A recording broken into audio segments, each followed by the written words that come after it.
So ഈ മോഡലാണ് Highline plus എന്ന് പറയുന്നത്. അലീ വീലുണ്ടാവും, ഫോഗ് ലാമ്പ് ഉണ്ടാവും, LED ഹെഡ് ലാമ്പ്സ് ആയിരിക്കും വരിക.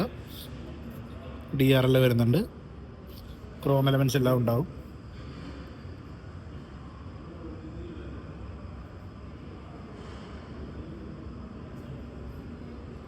ഇത് വരുമ്പോഴത്തേക്കും കീലെസ് എൻട്രി ആയിരിക്കും വരിക. കീലെസ് എൻട്രി എന്ന് പറഞ്ഞു കഴിഞ്ഞാൽ നമ്മൾ കീ ഇല്ലാതെ തന്നെ നമുക്ക് ഇതുമേൽ പ്രസ് ചെയ്ത് കഴിഞ്ഞാൽ ലോക്കും അൺലോക്കും ആവും. ഇതിൻ്റെ അകത്തോട്ട് വരുമ്പോഴത്തേക്കും നമുക്ക് സൈഡിൽ തന്നെ നമുക്ക് മിറർ അഡ്ജസ്റ്റ്മെൻറ്റ്സ് കാര്യങ്ങളെല്ലാം വരുന്നുണ്ട്. Power window, forward power window ആണ്. സെൻട്രൽ ലോക്ക് വരുന്നുണ്ട്. ഓട്ടോ അഡ്ജസ്റ്റിംഗ് ആയിട്ടുള്ള ഹെഡ് ലാമ്പ്സ് ആണ് വരുന്നത്. പിന്നെ സ്റ്റിയറിംഗ് കൺട്രോൾസ് എല്ലാം വരുന്നുണ്ട്. ക്രൂയിസ് കൺട്രോൾ വരുന്നുണ്ട്. ഓട്ടോമാറ്റിക് ആകുമ്പോഴത്തേക്കും നമുക്ക്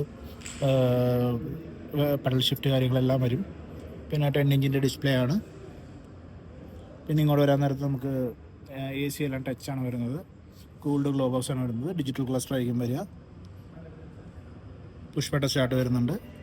wireless charging, Android auto, apple CarPlay എല്ലാം വയർലെസ് ആണ്. സീറ്റ് വരുമ്പോഴത്തേക്ക് ഇതുപോലെ ഫാബ്രിക് ആയിരിക്കും വരിക. 6 എയർ ബാഗാണ് വരുന്നത്. ഹൈറ്റ് അഡ്ജസ്റ്റ്മെൻറ്റ്സ് എല്ലാം മാനുവൽ ആയിരിക്കും വരിക. ഫുൾ ഓപ്ഷനായിട്ട് കമ്പയർ ചെയ്യാൻ നേരത്ത് പ്രൊജക്റ്റഡ് ഹെഡ് ലാമ്പ്സ് ആയിരിക്കത്തില്ല. അലോയ് വീല് 16 ഇഞ്ച് ആയിരിക്കും. മറ്റേ ഫുൾ ഓപ്ഷനിൽ വരുന്നത് 17 ഇഞ്ച് ആയിരിക്കും വരിക. പിന്നെ സൺറൂഫ് വരുന്നുണ്ട്. ഈ മോഡലിലും സൺറൂഫ് വരുന്നുണ്ട്.